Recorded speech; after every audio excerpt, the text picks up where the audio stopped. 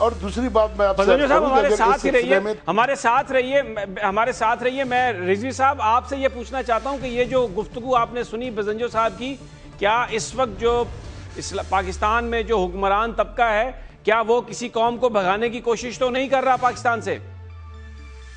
دیکھیے، اس وقت مشرقی پاکستان جغرافیائی لحاظ سے پاکستان سے جو مغربی پاکستان تھا وہ کافی دور تھا، اور ایک ایسی صورتحال میں جو کہ آج موجود ہے پاکستان بھر میں، اس میں ایسا دکھائی دیتا ہے کہ یہ جو مرکزیت اور ایک مضبوط مرکزیت اور اسلام آباد کی طاقت کے زور پر عوام کی رائے کے خلاف پاکستان پر جبر و استبداد کے ذریعے اور طاقت کے ذریعے حکومت کا خواب ہے، یہی وہ خواب ہے جو پاکستان کو اس وقت بھی کمزور کر رہا تھا اور آج بھی کمزور کر رہا ہے. جو صورتحال بلوچستان میں ہے وہ کسی سے ڈھکی چھپی نہیں ہے.